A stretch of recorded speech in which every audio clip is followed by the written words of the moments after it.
Hello friends, welcome to fourth lecture of GST. हाँ, आपको याद होगा बेटा, 3 लेक्चर में अपने फर्स्ट लेक्चर में हमने चैप्टर 1 कंप्लीट किया। सेकेंड और थर्ड लेक्चर में we have studied the second chapter which is known as supply. सबसे इंपॉर्टेंट था सप्लाई के, हमने कंसेप्ट देखे, एनालिसिस था सप्लाई का। मैं थोड़ा सा उसमें आऊंगा, और हमने शेड्यूल 1 भी कंप्लीट किया था। आई थिंक आपको याद होगा, शेड्यूल 1 हम लोगों ने कंप्लीट कर लिया था पूरा। उसमें 4 एंट्रीज थी, वो चारों एंट्रीज मैंने आप लोगों को पढ़ाई थी। फर्स्ट और सेकंड चैप्टर भी हमने कंप्लीट किया था। अब मैं आता हूं बेटा लास्ट, ये चैप्टर का ये लास्ट पार्ट है। उसके बाद इसी में हम क्वेश्चंस भी देख लेंगे। सॉल्व क्वेश्चंस अगेन आपके लिए 13-14 इलुस्ट्रेशन बना के दिए, जो एग्जाम में क्वेश्चंस आ सकते हैं उस टाइप के, वो भी आपके लिए है। एंड अनसॉल्व क्वेश्चंस जो है मैं कराऊंगा। बड़े आसान क्वेश्चंस आते हैं बेटा, आप देखोगे कि 5-5 मार्क के लिए क्वेश्चंस आते हैं, बड़े आसान आते हैं। बस शर्त है आपका कंसेप्ट क्लियर होना चाहिए, एकदम कंसेप्ट जो है वो ना क्लियर होना चाहिए। मतलब इसीलिए मैं इतना धीरे धीरे चल रहा हूं, क्योंकि 5 मार्क का एक क्वेश्चन, 5 से 6 मार्क का इस चैप्टर पे आना तय है, मतलब कोई नहीं रोक सकता। और ये चैप्टर बेटा एकदम अच्छे से समझ गया ना कंसेप्चुअली, मतलब सिर्फ पढ़ना इज नॉट इंपॉर्टेंट मेरे हिसाब से। कंसेप्चुअली अगर समझ गया तो फिर देखो आप क्या धूम मचाते हो। समझ आ रही बात आपको? तो हम लोग स्टार्ट करते हैं। कहानी देखते हैं फिर से, एक बार थोड़ा सा रिकैप कर देता हूं। सप्लाई इंक्लूड्स एक्सक्लूड्स ये एनालिसिस था। इसके अंदर 7(1)A देखा था, 7(1)B देखा था, 7(1)C के अंदर शेड्यूल 1 के साथ देखा था। क्या फर्क था सर? 7(1)A के अंदर सप्लाई फॉर कंसिडरेशन, 7(1)B भी सर कंसिडरेशन है, लेकिन जो 7(1)C था ना सर, वो विदाउट कंसिडरेशन था। यानी सप्लाई 3 चीज होती है बेटा, बेसिकली जो अपन ने पढ़ा था। Supply for consideration in course of furtherance of business, supply importation of service for consideration, again whether और नॉट इन कोर्स और फर्दरेंस ऑफ बिजनेस, वो भी सप्लाई माना जाता है। और सप्लाई विदाउट कंसिडरेशन भी सप्लाई माना जाता है। लेकिन कौन सी चीज सर? जो सिर्फ शेड्यूल 4 में है, सॉरी शेड्यूल 1 में है। शेड्यूल 1 में क्या क्या है बेटा सर? 4 पैराग्राफ्स है शेड्यूल 1 में। पैरा 1, पैरा 2, पैरा 3, पैरा 4, ये चारों मैं आपको डिटेल में अच्छे से समझा चुका हूं। अब दूसरी चीज एक है 7(1)A।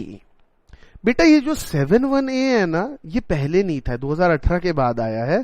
पहले था 7(1)D, वो 7(1)D ओमिट हुआ और 7(1)A आया।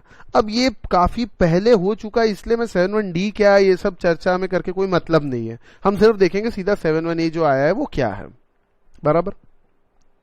इसके बाद ये तो सप्लाई इंक्लूड हो गया, फिर एक एक्सक्लूड वाली आइटम। क्या सप्लाई नहीं कहलाता, क्या चीजें सप्लाई नहीं है? तो बेटा एक नेगेटिव लिस्ट दी है गवर्नमेंट ने। क्या दी है?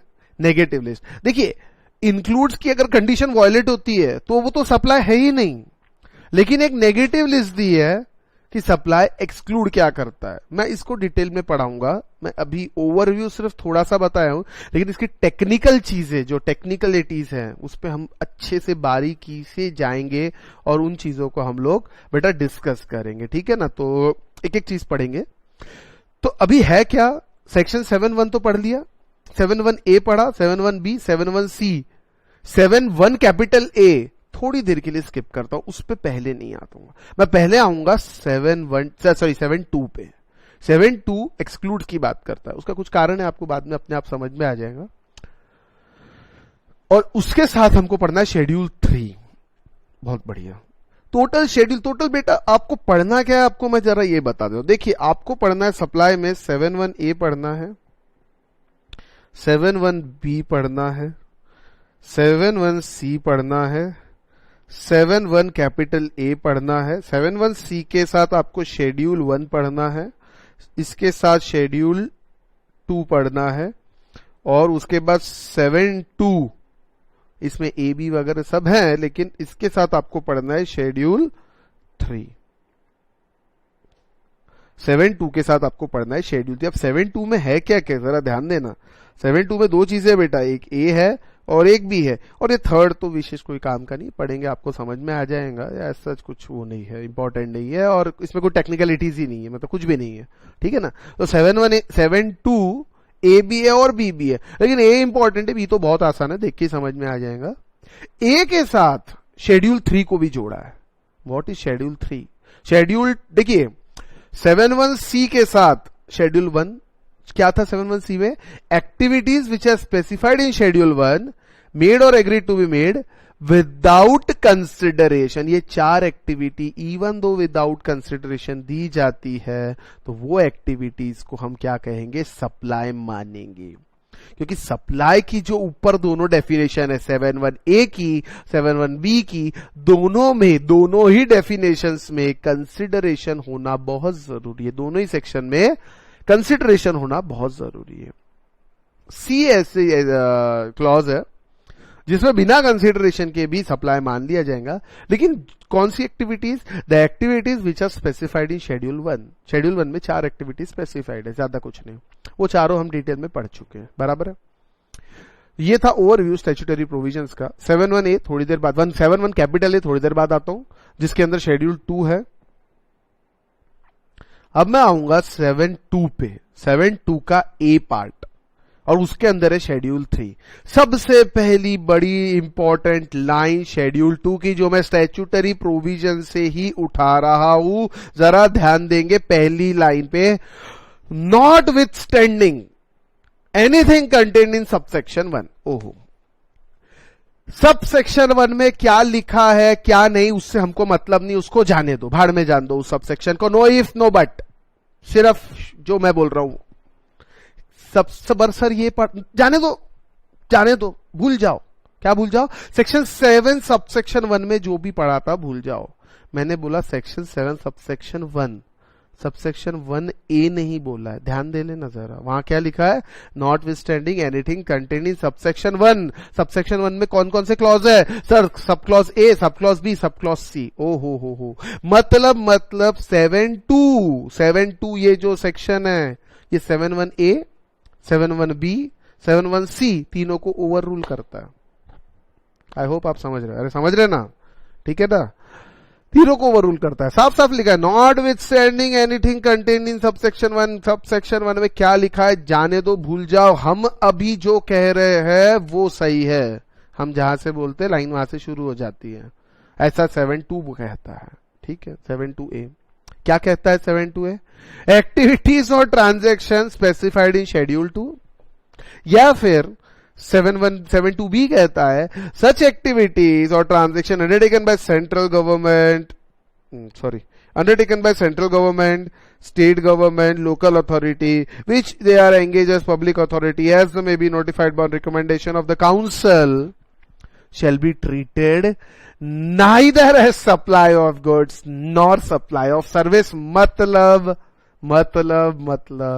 7(2) नेगेटिव लिस्ट है। कौन सी लिस्ट है? Negative list. इसमें जो भी आइटम आते हैं 7(2) में, जो भी आएगा, पढ़ेंगे, डिटेल में पढ़ता हूं, वो ना सप्लाई ऑफ गुड्स माना जाएगा ना सप्लाई ऑफ सर्विस माना जाएगा, मतलब उसको सप्लाई ही नहीं मानेंगे। वेरी गुड,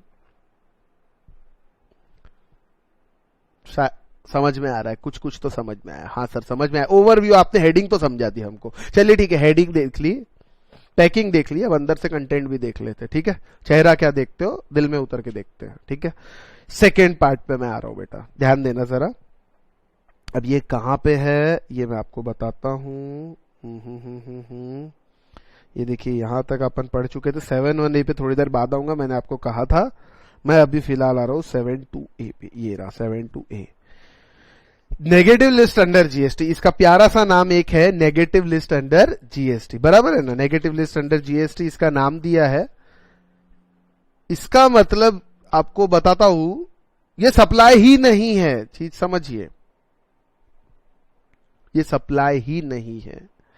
देखिए, पहले तो ये पता करना पड़ता है कि सप्लाई है कि नहीं, फिर पता चलता है वो टैक्सेबल है कि नॉन टैक्सेबल है। समझ रहे हैं आप? देखिए, जब तक ये पता नहीं चलेगा कि सप्लाई है कि नहीं, सबसे पहले तो आपको ये कंफर्म करना पड़ेगा कि ये सप्लाई है या नहीं है। उसके बाद आपको पता चलेगा कि सप्लाई टैक्सेबल है, मतलब जीएसटी लगेगा कि नहीं लगेगा, कि नॉन टैक्सेबल है। अरे भैया है ना, अरे भैया लड़का नालायक है कि लायक है, ये पता कब चलेगा? जब वो लड़का है, बच्चा लायक है कि नालायक है। अब वो बच्चा ही नहीं है तो लायक है कि नालायक है कैसे पता चलेगा? तो वैसे ही सप्लाई है कि नहीं पहले ये बताना पड़ेगा। वो कैसे पता चलेगा? 7(1)(a), 7(1)(b), 7(1)(c), तीन है। 7(1) कैपिटल ए, बराबर है। उसमें सप्लाई और गुड्स और सप्लाई ऑफ सर्विस का बाइफर्केशन है और कुछ नहीं है 7(1)(a) में। लेकिन बड़ा इंपॉर्टेंट है बेटा, क्वेश्चन आता है खैर 7(1) कैपिटल ए पे मैं अभी आता ही नहीं, आप उसकी बात आपसे करके अननेसेसरी आपको कंफ्यूज नहीं करूंगा।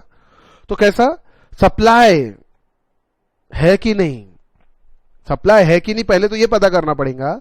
सप्लाई अगर है तो टैक्सेबल है कि नॉन टैक्सेबल है। अब नॉन टैक्सेबल यानी एग्जेम्प्ट होता क्या, ये जरूरी नहीं है, ये बात मैं बाद में बताऊंगा, चैप्टर एंड पे हमको समझ में आ जाएगा।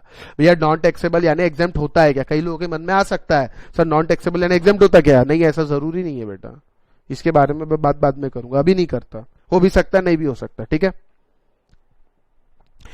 नॉन टैक्सेबल का मतलब पता है क्या, देखिए टैक्सेबल तो सप्लाई है और टैक्स लगेगा, जीएसटी लगेगा, और नॉन टैक्सेबल मतलब सप्लाई है, ये जो नॉन टैक्सेबल का मतलब it is a supply but no GST, इस पे टैक्स नहीं लगेगा, ठीक है ना।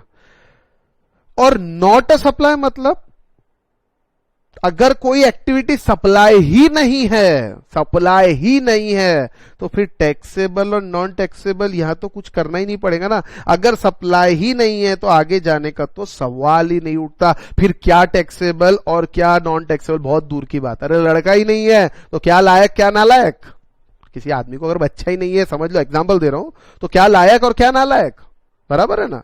तो मैं वही बोल रहा, अगर लड़का है या लड़की है तो लायक है कि नालायक है, ये पहले लड़का हो या लड़की होना तो चाहिए ना, समझ आई बात, ठीक है। ये कंसेप्ट समझा, छोटा सा था। अब मैं आता हूं इसके काम के फेज पे, ध्यान देना, नेगेटिव लिस्ट 7(2)A पे आ रहा हूं मैं, ठीक है। Activities transaction specified under schedule 3, schedule 1 पढ़ा दिया है बेटा, शेड्यूल 2 नहीं पढ़ाया है, ठीक है। Schedule specified in schedule 2 of CGST act read with schedule 3, ठीक है ना। Activities transaction specified under Schedule 3 of CGST Act read with Schedule 2, read with Schedule 3, ठीक है। तो हम से क्या पढ़ रहे हैं बेटा, हम पढ़ रहे हैं सेक्शन 7 सबसेक्शन 2, इसका क्लॉज ए, जिसमें क्लॉज ए और क्लॉज बी है, हम विद शेड्यूल 3 पढ़ने वाले हैं, ठीक है, विद शेड्यूल 3। शेड्यूल 2 मैंने बोला था बाद में बताऊंगा। शेड्यूल 2 किसके साथ है, 7(1) कैपिटल ए, इसके साथ शेड्यूल 2 है, और शेड्यूल 1 किसके साथ था, ये आपको देखो अभी बताया था, तीनों चीज, ये बेसिकली क्रक्स है, इसको 7(2)A ऐसा लिख भी सकते हैं, कोई प्रॉब्लम नहीं है। और इसके बाद है 7(2)B जो गवर्नमेंट रिलेटेड है, और 7(3) नॉट मच इंपॉर्टेंट। इसमें दोनों बहुत ज्यादा इंपॉर्टेंट है, जरूरत से ज्यादा ये और ये तीनों से तो क्वेश्चन आने के चांस सबसे ज्यादा रहते बेटा, बराबर है ना। तो मैं ये आपको पढ़ा चुका हूं, ये पढ़ा चुका हूं, ये पढ़ा चुका हूं। आज के लेक्चर में हम ये दोनों भी कंप्लीट करेंगे, और ये भी, ये तो छोटा सा है। तो पहले मैं स्टार्ट करता हूं इस पे, करीब आधा पौन घंटा हमको शेड्यूल 3 करने को लगेगा, फिर आधा पौन घंटा हमको शेड्यूल 2 करने को लगेगा, और उसके बाद जो 2 अनसॉल्व क्वेश्चन है मैं कराऊंगा। फिर इलस्ट्रेशन आपके लिए बहुत सारे अच्छे अच्छे दिए हो, ज्यादा आपको 15 मिनट लगेंगी सारे इलस्ट्रेशन पढ़ने को। मैं लिखने के लिए नहीं कह रहा आपको, मैं सिर्फ पढ़ने के लिए कह रहा हूं। इसके अंदर लिखने वाला जो काम है, सॉल्व करने वाला, वो चैप्टर 5 में रहेगा और चैप्टर 4 में रहेगा, बाकी जगह लिखने वाला काम नहीं है ज्यादा, तो यू कैन बी रिलैक्स्ड, ठीक है ना, ज्यादा नहीं है। कुछ कुछ जगह है तो मैं आप लोगों को बेटा पूरा बताऊंगा, कोई प्रॉब्लम नहीं, ठीक है। तो चलिए स्टार्ट करते, ध्यान देना। हाँ, सबसे पहले this schedule specifies transaction activity which shall be neither treated as supply of goods nor supply of service, supply ही नहीं है।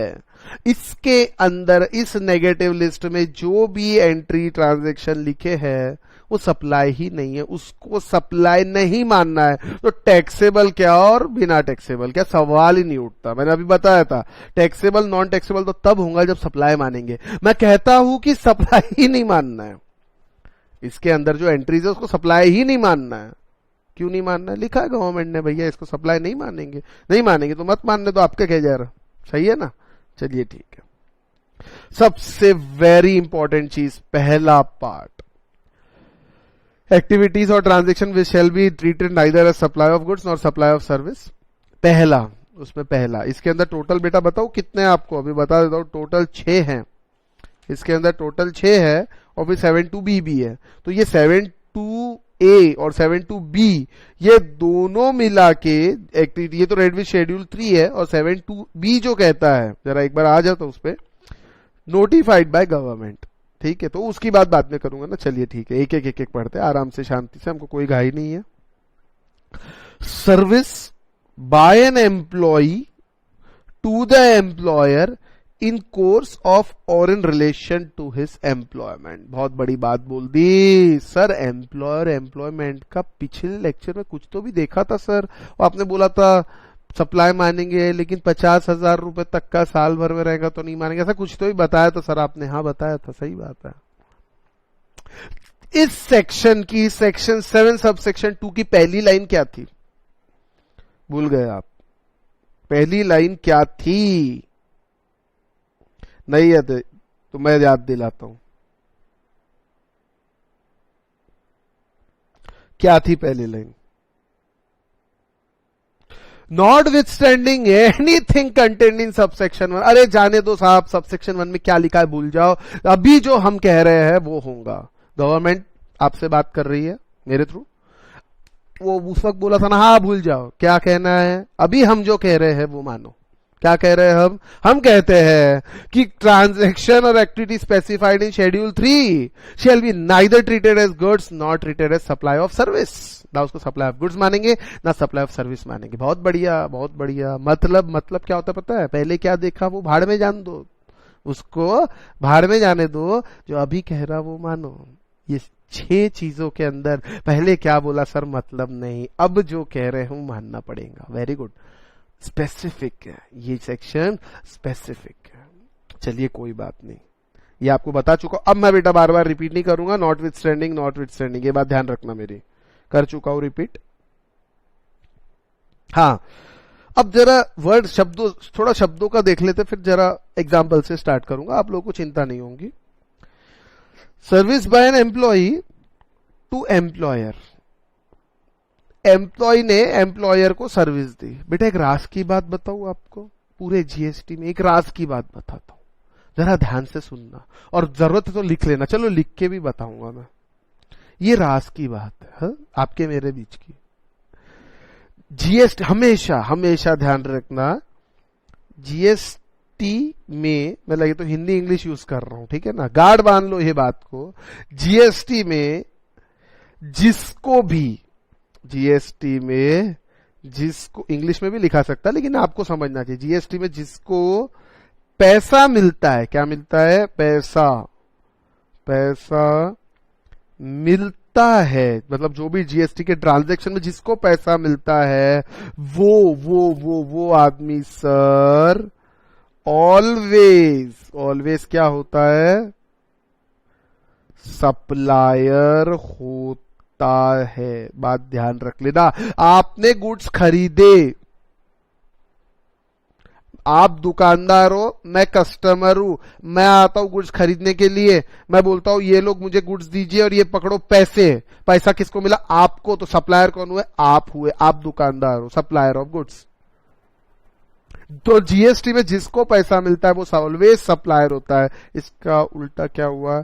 एंड जो पैसा देता है वो ऑलवेज क्या होता है?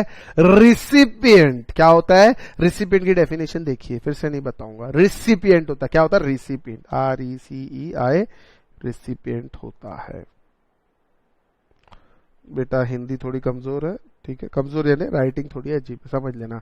बड़े काम की बात बता दी दोस्तों मैंने आपको, गांठ बांध लो मेरे ये शब्दों को।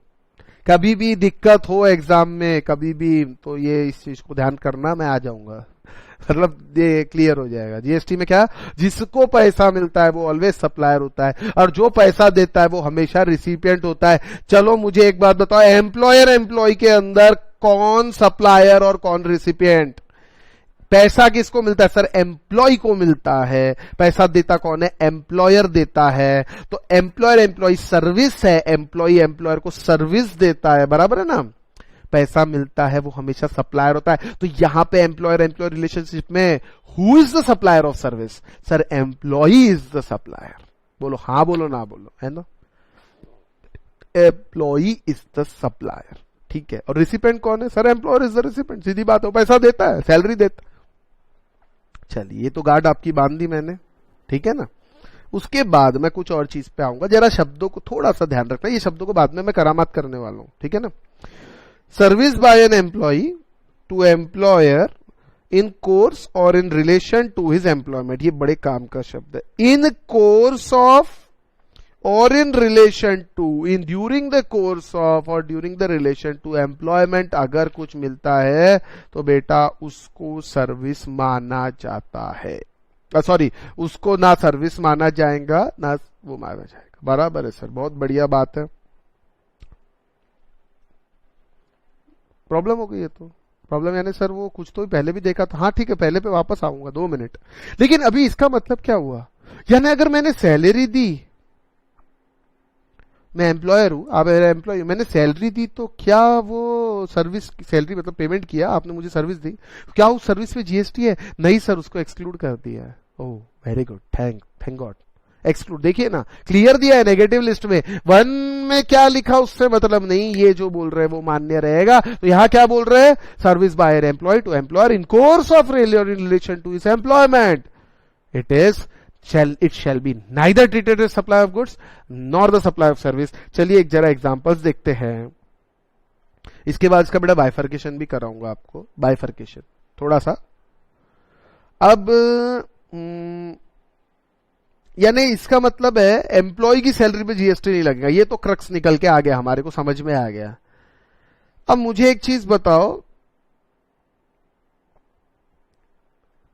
जैसे समझ लीजिए आप किसी को जॉब पे रखते हो, मतलब आपने किसी को जॉब पे रखा, आप एम्प्लॉयर हो, मैं एम्प्लॉय, आपने मुझे जॉब पे रखा, salary in course relation to employment. देखिए शब्द समझना बेटा, शब्द पे 2 ही शब्द पे खेल है। क्या है, इन कोर्स ऑफ और इन रिलेशन टू। क्या है, इन कोर्स ऑफ और in relation to, in course of और इन रिलेशन टू। 3 बार बोल रहा हूं, कुछ कारण है, बस ये शब्द ध्यान में ला लेना। अब मेरा सवाल सुनना ध्यान से जरा। आप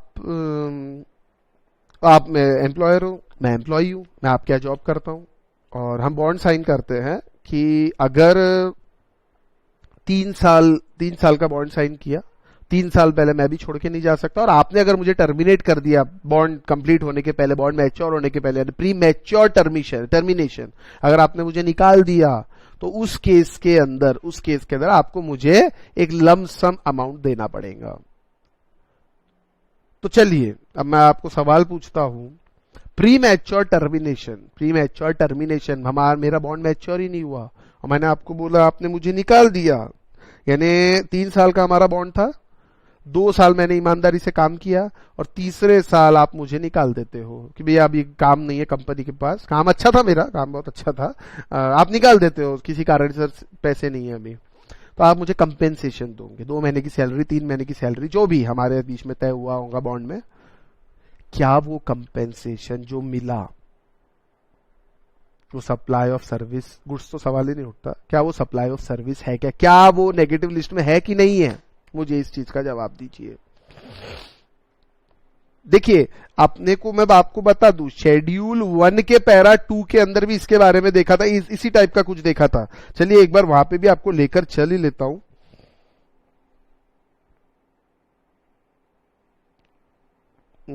एक सेकेंड, शेड्यूल 1 का कहा गया, एक सेकेंड रुका, नहीं यहाँ पे नहीं है, प्रिंसिपल एजेंट, एक सेकेंड कहाँ गया, जस्ट अ मिनट बेटा,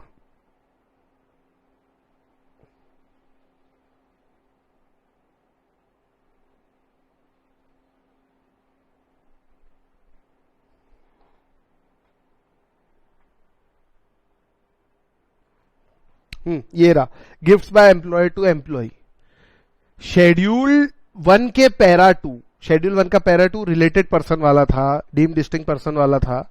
एम्प्लॉयर और एम्प्लॉय आपस में रिलेटेड पर्सन रहते हैं, रिलेटेड पर्सन की डेफिनेशन में आते हैं, तो विदाउट कंसिडरेशन भी कुछ भी दिया एम्प्लॉयर ने एम्प्लॉय को, तो उसको सप्लाई ऑफ सर्विस मान लिया जाएगा, बराबर है।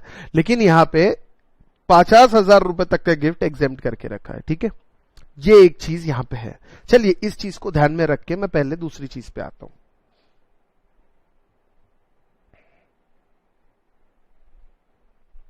ध्यान देना दोस्तों, एक चीज आपको ये बताई, जरा यहां पे ध्यान देंगे, एक चीज आप लोगों को ये बताई है कि शेड्यूल 1 में पैरा जो 2 है उसका प्रोविजो, उस प्रोविजो में क्या था, गिफ्ट, शेड्यूल 2 पैरा 2 उसका प्रोविजो, उसमें था गिफ्ट बाय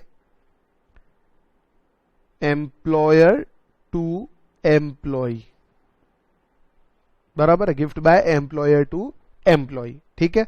और इसकी लिमिट थी भैया, ये इसको विदाउट कंसिडरेशन ही दिया जाता है, विदाउट कंसिडरेशन दिया, आप इंसेंटिव दिया, कुछ भी आपने दिया विदाउट कंसिडरेशन, तो उसको 50,000 रुपए तक का अगर वो होगा तो कोई प्रॉब्लम नहीं ना फाइनेंशियल ईयर पर एम्प्लॉय। लेकिन अगर उससे ज्यादा हुआ तो भैया वो सप्लाई ऑफ सर्विस मान लिया जाएगा, टैक्स लगेगा, जीएसटी के दायरे में आ जाएगा, बराबर है, ठीक है। यही पढ़ा था, कंफ्यूजन हो सकता है, चिंता मत करो, 2 मिनट में कंफ्यूजन, 10 मिनट में, आने वाले 10 मिनट में कंफ्यूजन पूरा दूर कर दूंगा, ठीक है। ये था शेड्यूल 1 के अंदर सर। अब आप क्या पढ़ा रहे हो सर? अब मैं पढ़ा रहा हूं शेड्यूल 3।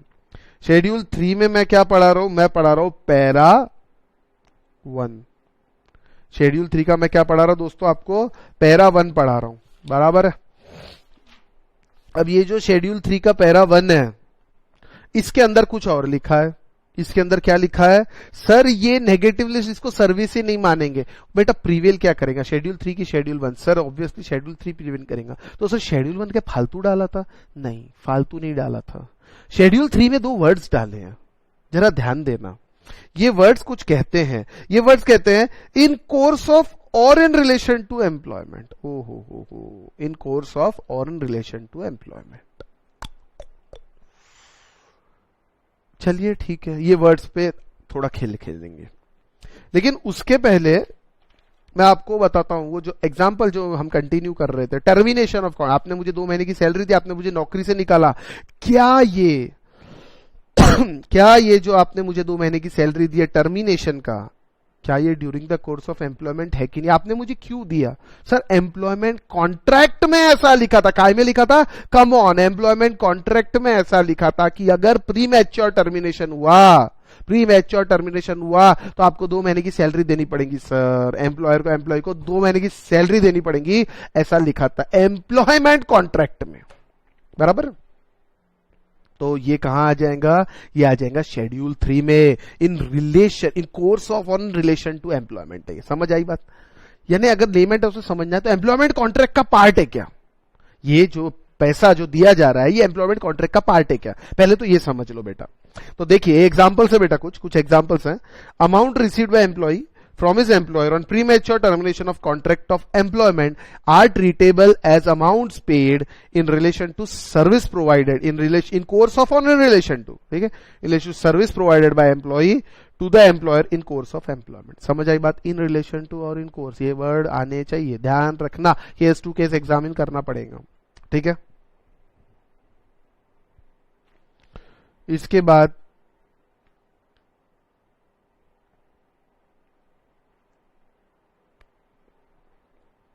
अब ये मैं इसी चीज को और थोड़ा बढ़ाता हूं, जरा ध्यान देना। इसी एग्जाम्पल को मैं आगे ले जा रहा हूं। ये तो आप समझ गए sir in course of employment हुआ। चलिए ठीक है, अगेन सेम एग्जाम्पल।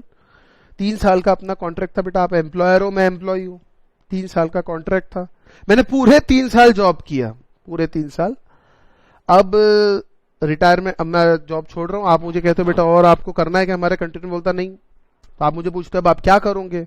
मैं कहता हूं मैं अब अपना खुद का बिजनेस चालू करूंगा, सेम बिजनेस। तो आपको समझ में आ गया यार ये एम्प्लॉय तो बहुत होशियार है, बहुत ज्यादा होशियार है ये एम्प्लॉय। ये अगर खुद का बिजनेस चालू कर लेगा तो हमको तकलीफ देगा। अब मैं आपके सारे क्लाइंट्स को भी जानता हूं, चीज समझ रहे हैं आप? क्या कर रहा हूं मैं आपके यहाँ जॉब करता था, मैं आपके सारे क्लाइंट्स भी जानता। अब 3 साल बाद मैं मेरा खुद का बिजनेस स्टार्ट कर रहा हूं, मैं बताता हूं हाँ मैं खुद का बिजनेस स्टार्ट कर रहा हूं। आप मुझे रोक नहीं सकते खुद का बिजनेस स्टार्ट करने से, नहीं रोक सकते। आप बोल रहे कहां स्टार्ट कर रहे हो निखिल तुम? सर बस यही महाराष्ट्र में स्टार्ट कर रहा हूं, नागपुर में कर रहा हूं। बाप रे, अब आपको डर लगेगा, अब आपको डर लगेगा कि साले हमारे क्लाइंट सब जानता है, हमारे राज जानता है। तो आप मुझे कहते हो भैया ठीक है आप करो, यहां मत करो बिजनेस। मैं क्यों नहीं करूं? नहीं, आप यहां मत कीजिए, इसके यहां बिजनेस ना करने के हम आपको पैसे देंगे, नॉन कॉम्पीट फीस। हम आपको नॉन कॉम्पिटिशन नहीं होना चाहिए अपने दोनों के बीच में, हम आपको पैसे देंगे इसके कि आप भैया यहां ये 5 साल तक तो यहां बिजनेस नहीं कर सकते। या हमेशा नहीं कर सकते, तो हम आपको एक लमसम अमाउंट देंगे। बोला ठीक है, यहां नहीं करूंगा, मुंबई में करूंगा, पुणे में करूंगा, कहीं भी जाके मैं कर लूंगा। कितना पैसा दोगे? 50 लाख रुपए देंगे। वाह वाह वाह, मुझे मजा आ जाएगा। 50 लाख रुपए कुछ ना करने के मिल रहे। क्या ना करने के? यहां बिजनेस स्टार्ट मत करो भैया, यहां बिजनेस स्टार्ट मत करो। मेरा एक छोटा सा सवाल आपसे, क्या ये 50 लाख रुपए जो आपको दिए गए, क्या ये इन रिलेशन टू एम्प्लॉयमेंट है? आप अभी उसके एम्प्लॉय हो? नहीं। आपके एम्प्लॉयमेंट कॉन्ट्रैक्ट में लिखा है? नहीं। इन कोर्स ऑफ एम्प्लॉयमेंट है? नहीं। तो ये कौन से पैसे हैं? सर ये नॉन कॉम्पीट फीस है। ये एक नॉन कॉम्पीट फीस है जो दी जा रही। क्यों दी जा रही? कि भैया सेम एरिया में बिजनेस स्टार्ट ना करे एम्प्लॉय। अब तो एम्प्लॉय रहा नहीं, बराबर है ना। इस केस के अंदर इस 50 लाख रुपए पे जीएसटी लगेगा। ये ड्यूरिंग द एम्प्लॉयमेंट नहीं है, इन कोर्स ऑफ एम्प्लॉयमेंट नहीं है। ये समझ आई बात? एम्प्लॉय ने भले ही, चलो एम्प्लॉय भी है, उसको नॉन कॉम्पीट फीस भी दी, लेकिन ये नॉन कॉम्पीट फीस है। It is not during the employment, और साथ ही साथ एम्प्लॉयमेंट कॉन्ट्रैक्ट का हिस्सा भी नहीं है। ये बता दूं आपको, मैं छोड़ के जा रहा था, मैंने एग्जाम्पल दिया। ठीक है, देखिए लिखा है यहाँ पे, इसके बारे में लिखा है बेटा, सब छाप के दिया है, चिंता मत करो। इसी को आप एक्सटेंडेड एग्जाम्पल यहां देख सकते हो, एक्सटेंडेड एग्जाम्पल। ठीक है, an amount paid by employer to employee for not joining a competing business is paid by for providing the service or forbearance to act, bear कर भैया, यहां मत कर, and cannot be considered for providing service in course of employment। इसको बोलते हैं forbearance of act। forbearance of act बोलो मतलब नॉन कॉम्पीट फीस जो भी आप दे रहे हो, ठीक है, जिस भी फॉर्म में। समझ आई बात? क्लियर है बेटा ये? ठीक है। अब इसके बाद casual workers, service provided by casual worker to employer, daily wages जिसको दे रहे हैं वो भी इन कोर्स ऑफ एम्प्लॉयमेंट। चाहे वर्कर परमानेंट हो चाहे कैजुअल हो, बेटा सैलरी होती है, इन कोर्स ऑफ एम्प्लॉयमेंट कहा जाता है। Casual worker employed by construction contractor for execution of building contract for him are services in course of employment. Similarly casual worker employed by security service agency for provision of security service to client are also service in course of employment. तो भैया उसके ऊपर tax नहीं लगेगा। I hope ये समझ में आया आपको। अब एक जरा इंपॉर्टेंट चीज ये पढ़ लेना, और एक फिर मैं एक चार्ट आप लोगों को बनवा देता हूं इसका अच्छे से, ताकि आपको क्लियर हो जाए ये। ठीक है, तो सर वो 50,000 का क्या हुआ? अब समझना। Gift by employer to employee not in course of employment, इसके ऊपर बेटा एक बहुत अच्छा केस है, प्रैक्टिकल केस है, लाइव, बिल्कुल जीएसटी आने के पहले, जीएसटी आया था तब ये केस एक मुझे एक जने ने बताया था, वर्किंग प्रैक्टिसिंग चार्टर्ड अकाउंटेंट ने। वो केस मैं आप लोग के साथ शेयर जरूर करूंगा। मतलब उससे क्या होगा, आपको पूरा एकदम अच्छा क्लियर हो जाएगा ये कि सर फिर वो 50,000 वाला क्राइटेरिया कब, जो आपने बोला शेड्यूल 1 पैरा 2 का प्रोविजन, सर फिर उसका क्या, उसका भी बताता हूं बेटा, ध्यान देना। पहले ये पढ़ते हैं, ओनली सर्विसेज, बड़ा इंपॉर्टेंट है, बोल्ड में किया हुआ है, that are provided by employee to employer in course of employment are outside the realm of supply. इसको सप्लाई नहीं बोलेंगे। However services provided outside the ambit of employment for a consideration would qualify supply. जो employment के बाहर की चीज है, employment contract के बाहर की चीज है, ऐसी कोई सर्विस प्रोवाइड करेगी जिसके लिए कंसिडरेशन दिया गया, बेटा वो तो सप्लाई रहेंगी ना। During the course or in relation to employment रहा, ये हर केस टू केस, देखिए एग्जाम में केस आएंगे, आपको इमेजिन करना पड़ेगा, आपको सोचना पड़ेगा बेटा। क्या सोचना पड़ेगा? क्या ये इन कोर्स ऑफ एम्प्लॉयमेंट है? क्या ये पैसा जो इस आदमी को मिला है ये एम्प्लॉयमेंट के लिए मिला है कि बिना एम्प्लॉयमेंट, क्या इन रिलेशन टू एम्प्लॉयमेंट है, इन कोर्स ऑफ एम्प्लॉयमेंट? अगर ऐसा कुछ है तो वो इसमें फिट हो जाएगा, अगर ऐसा कुछ नहीं है तो गया, तो फिर सप्लाई मान लिया जाएगा। सप्लाई मानेंगे तो फिर तो टैक्सेबल वो सब है ही। ठीक है ना? अरे ठीक है ना। For example, service provided on contract basis by a person to another person, principal to principal, are not service in employment. अब मान लीजिए आपको मैंने कोई जॉब के लिए रखा है टेक्निकल, तो मैं आपको जॉब पे नहीं रख रहा, मैं प्रिंसिपल टू प्रिंसिपल, भैया ये काम कर और चले जा और अपने पैसा ले। तो ये काम, ये जॉब पे नहीं रखा मैंने आपको। You are principal, you are contractor, you are principal, I am also principal, बराबर है ना। कॉन्ट्रैक्ट टू कॉन्ट्रैक्ट बेसिस, भैया इतना काम है, इलेक्ट्रिशियंस को कई लोग रखते हैं, बराबर है, तो ये प्रिंसिपल टू प्रिंसिपल बेसिस होगा। और इलेक्ट्रिशियन को आपने अगर जॉब पे ही रख लिया परमानेंट, फिर वो एम्प्लॉयमेंट हो जाएगा। ठीक है ना? चलिए ये कंप्लीट किया। एक बेटा इसका छोटा सा चार्ट बनाना चाहेंगे आप लोग, है ना, एक चार्ट बना लेते, ठीक है। तो कंपैरिजन कर रहा हूं मैं, बेसिकली इन दोनों के बीच का एक कंपैरिजन आप लोगों को बताता हूं। चलिए पढ़ते हैं, ये यहां पे लिखेंगे, ये आप लोग नोट कर लेना पॉज करके, मैं इन दोनों का कंपैरिजन अच्छे से आपको समझाता हूं। चलिए ध्यान देना, टाइटल डाल सकते हैं हम, कंपैरिजन बिटवीन क्या, शेड्यूल 1 के अंदर इस टाइप का कुछ देखा था, प्रोविजो टू पैरा 2, उसमें ये पढ़ा था, एंड शेड्यूल 3 का पैरा 1 जो अभी अपन लोगों ने देखा है, बराबर है। इसके दोनों के बीच में क्या फर्क है, थोड़ा सा अभी आप लोगों को अपने आप क्लियर हो जाएगा, ठीक है ना। शेड्यूल 3 आप समझ गए, शेड्यूल 1 आप समझ गए, लेकिन एक थोड़ा सा कंफ्यूजन जरूर क्रिएट होगा, अब भी दूर कर देते हैं, कब शेड्यूल 3 में क्लासीफाई करना सर, कब शेड्यूल 1 में क्लासीफाई करना, कि फर्क तो है सर। शेड्यूल 1 में अगर आ गया तो सप्लाई मान लिया जाएगा, और शेड्यूल 3 में आ गया तो वो तो सप्लाई ही नहीं है, टैक्स लगने का तो सवाल ही नहीं उठता, समझ रहे हैं आप, है ना। तो अभी चलिए कंपैरिजन करते, देखिए एम्प्लॉयर है और एम्प्लॉई है, ठीक है, दो लोग हैं,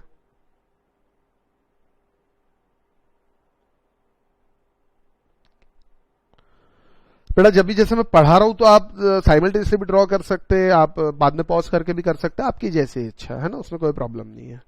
एम्प्लॉय ने एम्प्लॉयर को क्या दिया, सर्विस दिया, क्या दिया, सर्विस दिया, बदले में एम्प्लॉयर एम्प्लॉय को क्या देंगे, पैसा देंगे, है ना, consideration. Anything other than goods is service, and service provided for consideration is taxable 7(1)(b) के हिसाब से। लेकिन not with standing anything contained in section 1, not with standing anything contained in subsection 1, 7(1) में क्या लिखा है उसको जाने दो, हम जो बोल रहे हैं वो मानो, ठीक है। क्या कह रहे हैं आप, कंसिडरेशन। देखिए अब ये कंसिडरेशन किस फॉर्म में मिला, अगर ये कंसिडरेशन सैलरी है इन कोर्स ऑफ एम्प्लॉयमेंट तो भैया नो जीएसटी, कुछ भी नहीं लगेगा, क्योंकि सप्लाई नहीं माना जाएगा, सीधी सीधी बात है। लेकिन अगर ये कोई इंसेंटिव है या परक्विजिट है या फिर गिफ्ट है इन काइंड, इस फॉर्म में कुछ तो भी दिया है कंसिडरेशन, तो वो गुड्स भी हो सकता है, सप्लाई ऑफ गुड्स, या सर्विस भी हो सकता है, बराबर है। लेकिन उसके लिए और थोड़ा बाइफर्केशन देखना पड़ेगा, जरा ध्यान देना।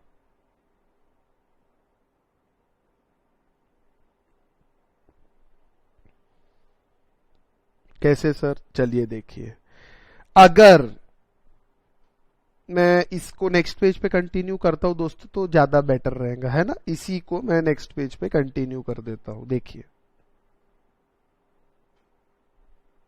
अब मैं वो एग्जाम्पल पे भी आ जाऊंगा साथ ही साथ, ठीक है ना।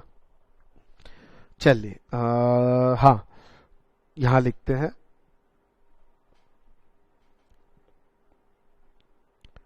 इफ, आप लोग भी साथ में नोट कर सकते हैं, इफ परक्विजिट या फिर इंसेंटिव जो भी है is given by employer in course or in relation to, employer in course or in relation to employment, employment contract के रिलेशन में दिया, कॉन्ट्रैक्ट भी लिख सकते वर्ड, तो भैया नो जीएसटी। क्यों सर, एस पर एंट्री, क्या एज पर एंट्री 1 या पैरा 1 भी बोल सकते हो। देखिए this can, words can be used interchangeably, entry 1 para 1 interchangeably आप यूज कर सकते हैं, ऐसा कुछ नहीं है, ऑफ शेड्यूल 3, समझ आए, नेगेटिव लिस्ट में चला जाएगा, नो जीएसटी, सप्लाई नहीं मानेंगे। लेकिन दूसरा सीन क्या है, दूसरा सीन देखिए,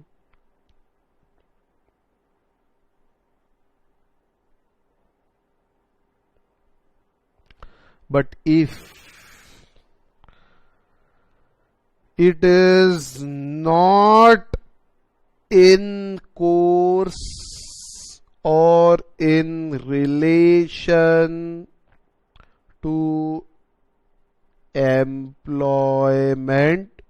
करेक्ट। अगर ये परक्विजिट इन काइंड, इंसेंटिव जो भी आपने दिया, अगर ये not in relation to employment है या not in course of employment है, अलग से कुछ तो भी दिया। सर ये अलग से क्या होता है, एग्जांपल दूंगा, चिंता मत करो, 2 मिनट की बात। तो क्या होगा, तो शेड्यूल 3 में नहीं जाएगा, तो as per para 2 of schedule 1 proviso, मतलब जो प्रोविजो है, इट वुड बी, क्योंकि देखिए रिलेटेड पर्सन हो गया, employer and employer related person की डेफिनेशन में बैठते हैं और वो इस गाड़ी में बैठ जाएंगे। लेकिन कितना, it WOU it would be treated as supply, इसको सप्लाई मान लिया जाएगा, and GST is payable, GST is payable if the aggregate है total value of जो perquisite है during a financial year, पूरे फाइनेंशियल साल में, financial year exceeds 50,000, exceeds ₹50,000 supply मानेंगे और जीएसटी देना पड़ेगा अगर aggregate value of perquisite during a previous year exceeds 50,000। ये बड़ा इंपॉर्टेंट है। बहुत बढ़िया सर, समझ में आया तो सब है, बट सर आप एक एग्जांपल देने वाले थे। हाँ बेटा एग्जांपल देने वाला था, जरा ध्यान देना, बड़ा ध्यान रहता है एग्जांपल, बहुत काम का एग्जांपल है। चलिए एक लाइव रियल एग्जांपल है, नागपुर के अंदर था, एक मेरा फ्रेंड है जो प्रैक्टिस करते जीएसटी के, उसने मुझे ये केस बताया था, तो वो मैं कैसे आपके साथ शेयर करता हूँ। बेटा ध्यान देना, एक कंपनी है, वो क्या करती थी, एम्प्लॉइज को खाना खिलाते थे, मतलब कि हम आपको खाना दे रहे हैं, ठीक है, मील देते थे, मतलब लंच बोल सकते और डिनर भी बोल सकते हो, मील देते थे फ्री ऑफ कॉस्ट, कोई उसमें चार्ज नहीं लेते थे, वो मील देते थे ड्यूरिंग, ठीक है। अब एक चीज ध्यान रखना, अगर मैं शेड्यूल 2 के हिसाब से जाऊं, अगर शेड्यूल 2 जीएसटी आने के पहले तो चीज ही अलग थी, कोई प्रॉब्लम नहीं है, जीएसटी आने के बाद ये जो शेड्यूल 1 है, सॉरी शेड्यूल 2 नहीं, मैं बार बार 2 निकल रहा है, पैरा 2 ऑफ शेड्यूल 1 के हिसाब से अगर जाए, अब वो लोग जो ये खाना खिला रहे थे, उनका सवाल था कि ये जो हम खाना दे रहे हैं, ये क्या सप्लाई ऑफ सर्विस माना जाएगा क्या ये जीएसटी में आएगा क्या? तो हम लोगों ने, मैंने और मेरे फ्रेंड हमने डिस्कस किया, तो मैंने कहा भैया देखो ये जीएसटी के अंदर अगर आप ये कहते हो कि ये जो खाना खिलाना है, ये फ्री मील जो आप दे रहे हो, ये एम्प्लॉयमेंट का पार्ट है, क्या आप इसको in relation to employment contract दिखा सकते हो क्या? मतलब एम्प्लॉय से डिस्कस कीजिए कि भैया देख तेरे कॉन्ट्रैक्ट में हम खाना भी तेरे को दे रहे हैं, बराबर है, तो फिर सर कोई जीएसटी नहीं आएगा, शेड्यूल 3 के अंदर क्लासिफाई कर देंगे इसको एंट्री 1 में। और अगर ऐसा नहीं है तो फिर ये तकलीफ में आ जाओगे आप, मतलब ये जो आप इंसेंटिव दे रहे हो ये अगर एम्प्लॉयमेंट का पार्ट नहीं है, मैंने उनसे पूछा एम्प्लॉयमेंट का पार्ट नहीं सर, हम तो एक एहसान बताते हैं एम्प्लॉय को कि देख हम तेरे को खाना दे रहे हैं। अगर लेकिन उसको ये पता चल गया या उसको हमने आज ये बोल दिया कि ये तेरे एम्प्लॉयमेंट के कॉन्ट्रैक्ट में, ये एम्प्लॉयमेंट का पार्ट है, तो सर जब कंपनी कल लॉस में आ जाएंगी या कंपनी के पास सफिशिएंट प्रॉफिट्स नहीं रहेंगे, तो भी एम्प्लॉयमेंट के कॉन्ट्रैक्ट में रहेगा ना, तो भी हमको खाना देना पड़ेगा जब हमको तकलीफ भी रहेंगी। और छोटा मोटा अमाउंट नहीं था, कुछ 50 लाख का अमाउंट था, शायद पर मंथ 50 लाख 50 या 25 लाख रुपए पर मंथ था बेटा, मुझे भी एग्जैक्ट अभी ध्यान नहीं है अमाउंट, काफी मतलब जीएसटी भी बहुत हो जाता ना बेटा, 18% या इस पे शायद 12% जीएसटी है रेट टैरिफ के हिसाब से, इस पे 12% है खाने वाले पे, तो बहुत बड़ा अमाउंट होता है। तो कंपनी वाले पूछने, तो मैं बोला आप इसको या तो एम्प्लॉयमेंट में कॉन्ट्रैक्ट क्लासीफाई कर दो। बोले सर एम्प्लॉयमेंट कॉन्ट्रैक्ट में डाल तो सकते हैं, लेकिन क्या होगा कल अगर कंपनी लॉस में आ जाती तो भी वो बोलेंगे हमारी मांगे पूरी करो, मतलब हमारे एम्प्लॉयमेंट कॉन्ट्रैक्ट में, यानी आप हम पे कोई एहसान नहीं कर रहे, एम्प्लॉयमेंट कॉन्ट्रैक्ट में है। बेटा जब सैलरी मिलती ना तो एम्प्लॉय बोलता है एहसान क्या किया, मैंने काम किया उसका पैसा दिया, लेकिन सैलरी के अलावा अगर एम्प्लॉयर कुछ और देता है तो एम्प्लॉय बड़ा खुश होता है, अरे देखो सैलरी के अलावा भी मेरे मालिक ने मुझे कुछ और दिया। तो वैसे ही यहाँ पे हम एहसान बता रहे थे, सर उसको देख तेरे सैलरी कॉन्ट्रैक्ट में नहीं है, तेरे एम्प्लॉयमेंट कॉन्ट्रैक्ट में नहीं है, फिर भी हम तेरे को खाना खिला रहे हैं। बोला ठीक है, अगर पर एम्प्लॉय 50,000 रुपए के ऊपर जाता है कि हाँ जाता है, बोले सर तो फिर आपको जीएसटी भरना पड़ेगा। या तो एम्प्लॉयमेंट कॉन्ट्रैक्ट में लाओ इसको, और एम्प्लॉयमेंट कॉन्ट्रैक्ट में नहीं तो भैया फिर पैरा 2 ऑफ शेड्यूल 1 में चला जाएगा। ये रिलेटेड पर्सन को विदाउट कंसिडरेशन आपने कुछ तो भी दिया, हाथ दिया ना सर, विदाउट कंसिडरेशन, तो ठीक है फिर जीएसटी भरने के लिए तैयार रहो। आखिर उन्होंने जीएसटी भरा, बोले सर नहीं वो एम्प्लॉय कॉन्ट्रैक्ट में तो नहीं दिखा सकते सर, कॉन्ट्रैक्ट में दिखा देंगे तो एम्प्लॉय हर साल मांगेगा, मेरे तो कॉन्ट्रैक्ट में, मुझे तो दो, और किसी साल लॉस हुए तो कैसे देंगे फिर उसको। चीज समझ रहे नहीं समझ रहे आप, ये प्रॉब्लम आते हैं। तो इसीलिए फिर वो पैरा 2 के अंदर जाने लगा। आई होप आपको समझ में आया है ना। तो ये था क्लासिफिकेशन बेटा। तो ये हमारा पहली एंट्री कंप्लीट हुई। देखिए टाइम लग रहा है, मुझे 1.25 घंटा लग गया एक एंट्री पढ़ाने में, लेकिन आपको मजा आएगा। मजा इसलिए कि पूरा सर समझ जाएगा। देखिए टाइम लगेगा, 2 लेक्चर ज्यादा लगेंगे, कोई बात नहीं, लेकिन जीएसटी एकदम जड़ से कंप्लीट क्लियर हो जाएगा। फाइनल में कभी तकलीफ नहीं जाएंगी। जब फाइनल वापस मेरे पास आऊंगे तो इतना सब पढ़ाने की जरूरत नहीं पड़ेगी, लेकिन तब तक चेंजेस बहुत हो जाएंगे, है ना। चलिए ठीक है, सेकेंड आते, अब थोड़ा फास्ट हो जाएगा, इतना कुछ नहीं है। सेकेंड हम क्या पढ़ रहे हैं सर, हम शेड्यूल 3 पढ़ रहे हैं। शेड्यूल 3 यानी नेगेटिव लिस्ट, इनको सप्लाई ही नहीं मानते, इनको सप्लाई नहीं मानते तो टैक्सेबल नॉन टैक्सेबल का सवाल ही नहीं उठता, यानी सप्लाई नहीं है तो जीएसटी लगेगा ही नहीं। सर्विस बाय कोर्ट, ये तो आना ही था बेटा। Court, tribunal established under any law for timing in force, high court, supreme court, ये इनको भी सर्विस देते हैं। हम स्टैम्प फीस भरते हैं, स्टैम्प्स खरीदते हैं, बराबर है ना। कोर्ट यानी कौन से, डिस्ट्रिक्ट कोर्ट होता है, हाई कोर्ट होता है, सुप्रीम कोर्ट होता है। ऑब्वियसली इन्होंने कुछ सर्विस दिया तो इसको सप्लाई नहीं माना जाएगा, ठीक है। तीसरा, ये भी कॉमन सेंस की बात है, इस पे भी नहीं आना चाहिए, है ना। Functions performed by members of parliament, इसको भी सप्लाई, सर्विस नहीं है, ये उनकी ड्यूटी है। क्या है, ये उनकी ड्यूटी है, वो हमको सर्विस नहीं दे रहे। मेंबर ऑफ स्टेट लेजिस्लेचर, जिसको हम एमएलए बोलते हैं। Member of panchayat, corporators, municipalities, member of other local authorities. Duties performed by any person who holds post in pursuance of provisions of the Constitution in that capacity. Example, हमारे president of India constitutional authority, बराबर है। Governor हो गए, governor of state, ये कोई service नहीं है, ये एक संवैधानिक पद है। कॉन्स्टिट्यूशन ने ये दिया है, मतलब संवैधानिक पद जिसको हम बोलते हैं ना, जैसे प्रेसिडेंट ऑफ इंडिया कॉन्स्टिट्यूशनल है, ठीक है, कॉन्स्टिट्यूशन कैपेसिटी में ये ड्यूटी परफॉर्म कर रहे हैं। Vice president, prime minister, chief justice, Lok Sabha speaker, election commissioner, CAG comptroller general of India, chairman of UPSC, union public service commission, UPSC exam वगैरह रहती है, attorney general of India in that capacity, या governor of state etcetera, ये सब इसके अंदर आते हैं। और एक और चीज आती है, duties perform by any person as a chairperson और मेंबर और director in a body established by central government और स्टेट गवर्नमेंट और local authority and who is not deemed as employ before commencement of his clause. मतलब यहाँ पे उसको employ नहीं मान रहे। अब इसमें पता है कौन आता है, जैसे फाइनेंस कमीशन, ठीक है, क्या एग्जाम्पल मैं लिख देता हूं, लगे तो आप लिख सकते हैं। फाइनेंस कमीशन, ये क्या है, it is a body, it is a body established,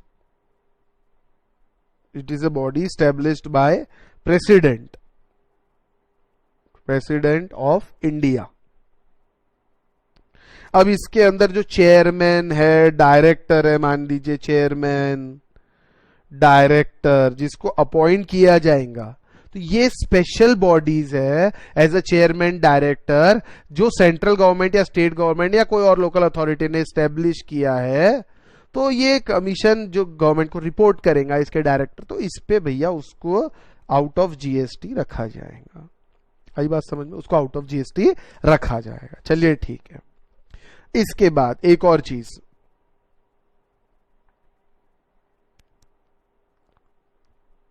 चौथा, ये तो आना ही था, सर्विस ऑफ फ्यूनरल, बरियर, सेरेमेटोरियम और मोटरी इंक्लूडिंग ट्रांसपोर्टेशन ऑफ डिसीज्ड। जाते जाते क्या उससे जीएसटी लेंगे बेचारे से, है ना। तो वहां शमशान पे जो भी कुछ सर्विस, लकड़ी प्रोवाइड करना, या इवन ट्रांसपोर्टेशन, घर से आजकल शमशान तक वैन वगैरह में ले जाते हैं, तो ये सब चीजें मतलब इसको इस सर्विस को सप्लाई नहीं माना जाएगा और उस पर कोई जीएसटी नहीं लगेगा। जाते जाते टैक्स मत दे भैया, है ना, जाते जाते क्या टैक्स देगा बेचारा, मरे हुए को क्या मारेंगे। ठीक है, फिफ्थ बड़ा इंपॉर्टेंट है, लेकिन उसके पहले मैं सिक्स्थ लेऊंगा। ठीक है, फिफ्थ को थोड़ा टाइम लगेगा, मस्त अच्छे से पढ़ाना पड़ेगा फिफ्थ वाला, तो फिफ्थ को थोड़ा चुस्की ले लेके पढ़ाएंगे। उसके पहले मैं सिक्स्थ पे आता हूं। सिक्स्थ पे क्या लिखा है जरा ध्यान दीजिए बेटा। सिक्स्थ पे लिखा एक्शनेबल क्लेम। ओहो सर, एक्शनेबल क्लेम को तो गुड्स में लाया गया था और उस पर जीएसटी लगाया गया था, हाँ, लेकिन कुछ एक्शनेबल क्लेम को एक्सक्लूड किया है, नेगेटिव लिस्ट में डाला है। कौन से actionable claim? Other than lottery, betting and gambling.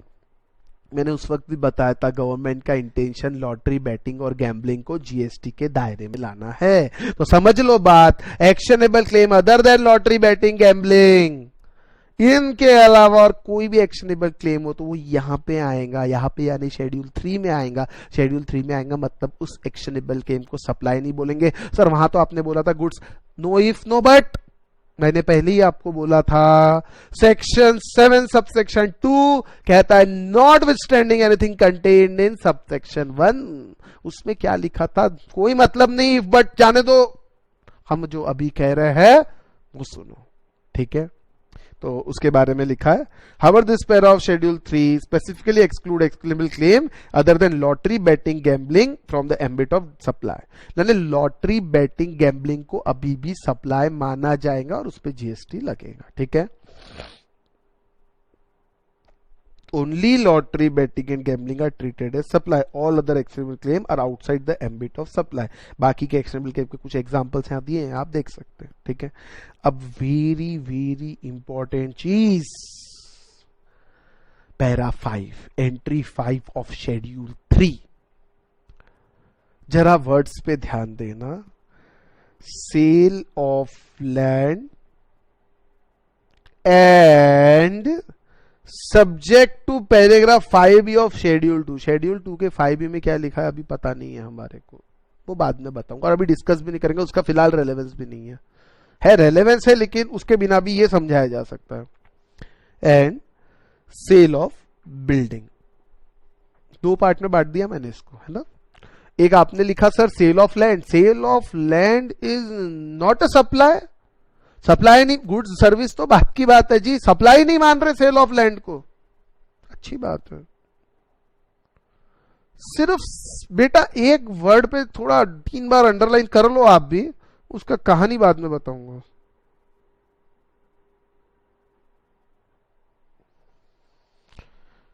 क्या एक्सक्लूड किया है? सेल को, समझ आया बात, सेल को एक्सक्लूड किया है, यहां पे भी सेल को एक्सक्लूड किया है। क्यों सर इतना घसवा रहे हमारे से अंडरलाइन करा रहे? 10 मिनट में अपने आप आपको जवाब मिल जाएगा, 10 मिनट ज्यादा नहीं। ठीक है, sale of land and subject to para 5B of schedule 2 sale of building. ठीक है, दोनों चीजें यहां पे आएंगी। अब चलिए, मैं अंडरलाइन कर लिया, डेटा सेल लिखा है। चलिए मेरे एक सवाल का पहले जवाब, मैं थोड़ा पीछे जाऊंगा, आपको मजा आएगा, है ना। अपन आते हैं इसकी डेफिनेशन पे, सप्लाई की, जरा ध्यान देना। 7(1)(a) में क्या लिखा है? 7(1)(a) ये रहा, all form of supply of goods and services such as sale, transfer, barter, exchange, lease, rental, disposal. Sale के साथ सेल इतना ही होता है, बाकी ये चीजें अलग अलग है। बट सर गुड्स की बात कर रहे हैं आप, सर गुड्स की बात कर रहे हैं, तो बेटा गुड्स के अंदर क्या क्या आता है? सर गुड्स के अंदर तो आपने कहा इमूवेबल प्रॉपर्टी नहीं आती, क्या क्या आता? All kinds of movable property आती है। गुड्स में क्या आता है? मूवेबल। क्या लैंड मूवेबल है? बिल्डिंग मूवेबल है? नहीं सर, वो इमूवेबल है। तो क्या नया किया सर अलग करके? हाँ, अलग कुछ नहीं किया, ठीक है ना। All kinds of movable property, ठीक है। चलिए ध्यान देना, ये बात ध्यान रखना, गुड्स की डेफिनेशन में सिर्फ और सिर्फ मूवेबल आती, इमूवेबल नहीं आती है। ओके, इमूवेबल प्रॉपर्टी यानी यही अपनी बिल्डिंग, लैंड इमूवेबल प्रॉपर्टी है, ठीक है ना। चलिए, और यहाँ पे जो डेफिनेशन हमने पढ़ी, गुड्स की बात की है, गुड्स का लिखा है सेल ट्रांसफर, ठीक है। चलिए, अब इतना ध्यान में रखते हुए मैं आपको आगे लेकर जाऊंगा, जरा यहाँ पे ध्यान दीजिए। यहाँ लिखा है sale of land and subject to paragraph 5 of schedule 2, तो उसको बाद में देखेंगे। सेल ऑफ बिल्डिंग, इनको क्या कंसिडर किया जाएगा, इनको सर सप्लाई नहीं माना जाएगा। इसका कारण पता है क्या है, लैंड और बिल्डिंग पे देखो, आपको एक चीज बताता हूं, लैंड और बिल्डिंग के सेल के ऊपर आपको पता होगा स्टैम्प ड्यूटी लगती है। क्या लगता है, स्टैम्प ड्यूटी लगती है, जो किसका रेवेन्यू है, स्टेट गवर्नमेंट का रेवेन्यू है। स्टैम्प ड्यूटी स्टेट गवर्नमेंट का रेवेन्यू। बेटा एक बात ध्यान रखना, अब इस केस के अंदर चीज आप ध्यान से समझिए, अगर जीएसटी लगाया स्टैम्प ड्यूटी पे, तो एक तो ये टैक्स पे टैक्स हो जाएगा, और उसके बाद वो किससे चार्ज शेयर करना पड़ेगा, वो शेयर करना पड़ेगा आपको इससे, सेंट्रल गवर्नमेंट से। सेल ऑफ लैंड के ऊपर ऑलरेडी स्टैम्प ड्यूटी है, अब आप उस पर जीएसटी, अगर उसको जीएसटी के दायरे में लगा दोगे तो जीएसटी यानी आधा आधा होगा, आधा सेंट्रल का आधा स्टेट का। स्टेट ने साफ मना कर दिया, नहीं भैया सेल ऑफ लैंड बिल्डिंग को नहीं लाया जाएगा, ठीक है, कोई बात नहीं। Sale of land and sale of building क्यों नहीं लाते, बिकॉज इस पे स्टैम्प ड्यूटी लगती है। क्या लगती है बेटा, स्टैम्प ड्यूटी नहीं। अब एक चीज ध्यान रखना,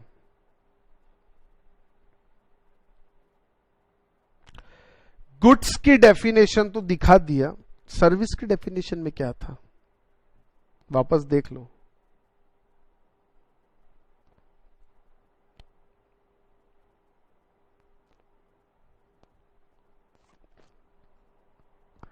Service means anything excluding goods, money, security. Anything excluding goods is called as service. Oh ho. Anything excluding goods, उसको क्या कहते हैं दोस्तों, सर्विस कहते हैं सर। बहुत बढ़िया। गुड्स की डेफिनेशन में तो नहीं आ सकता है, लेकिन service means anything other than goods, तो इमूवेबल प्रॉपर्टी सर्विस में आ सकती है क्या।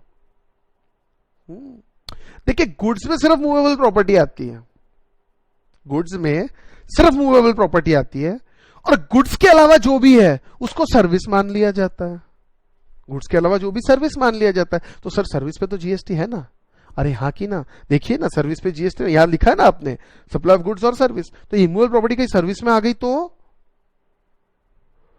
इमूवेबल प्रॉपर्टी सर्विस में आ गई तो ओहो, तो सर्विस सेल ट्रांसफर बार्टर सब कुछ जीएसटी में आ जाएगा। इसीलिए सेल को एक्सक्लूड किया है, बाकी चीज देखिए बार्टर, एक्सचेंज, लाइसेंस, उसके बारे में कुछ लिखा नहीं है। सर कंफ्यूजन मत करो ना, कंफ्यूज हो रहा ना, हाँ सर कंफ्यूज तो हो गया, मैं भी हो गया है ना। नहीं, कंफ्यूजन वाली बात नहीं है, दूर किए देते हैं। अभी आप जरा ध्यान से देखिए बेटा, इमूवेबल प्रॉपर्टी को जीएसटी के दायरे में लाना था। देखिए गुड्स मींस एनी, गुड्स यानी मूवेबल प्रॉपर्टी, बराबर है। तो क्या इमूवेबल प्रॉपर्टी, पहले तो आप एक चीज समझ लो, इमूवेबल प्रॉपर्टी में, इमूवेबल प्रॉपर्टी में क्या सिर्फ लैंड एंड बिल्डिंग ही आता है कि और कुछ भी आ सकता है? आ सकता है ना सर, क्या आ सकता है सर? आपके एग्जांपल देता हूं मैं, machineries that are embedded in earth, उसको इमूवेबल प्रॉपर्टी बोल सकते हैं।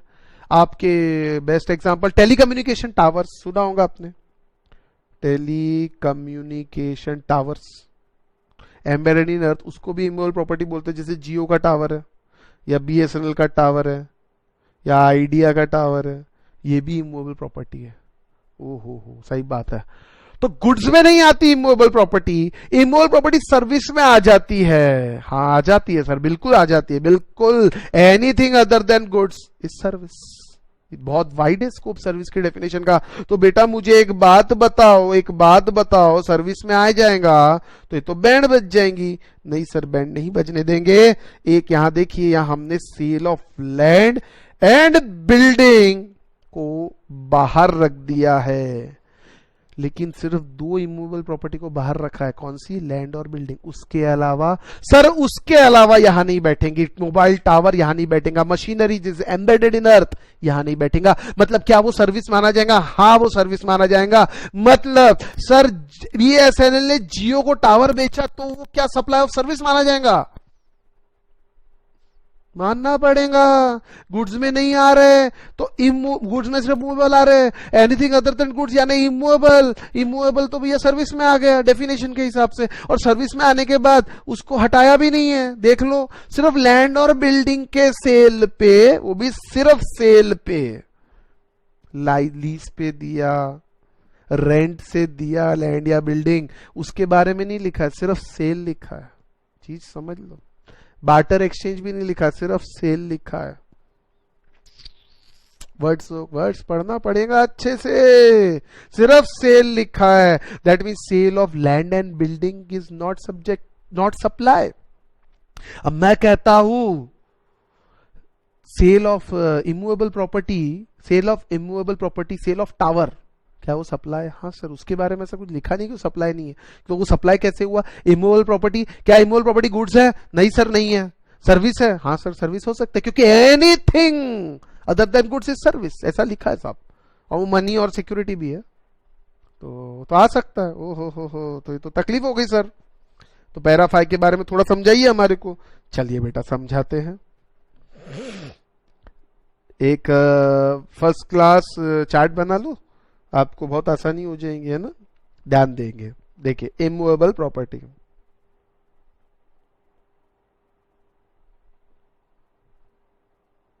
तो इमूवेबल प्रॉपर्टी में बेटा मैं दो चीज लेता हूं, ठीक है? जरा ध्यान देना।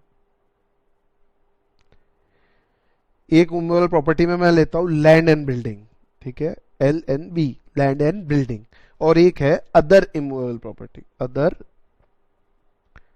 इमूवेबल प्रॉपर्टी, ठीक है? अब जरा ध्यान देना, लैंड और बिल्डिंग की बात करते हैं, ठीक है? तो इसके बेटा 3 पार्ट करिए, इसके 3 पार्ट कर दो, ज्यादा बेटर है। इसके 3 पार्ट में सबसे पहले sale of land and building की बात करता हूं। क्या लिखूं मैं? सर आप लिखेंगे sale of land and building. बोलो बेटा क्या होगा? Sale of land and building. Sir ये तो not treated as supply, not treated as supply. क्यों नहीं? सर पैरा 5 अभी आपने देखा, as per para 5 of schedule 3, यहां तक क्लियर है?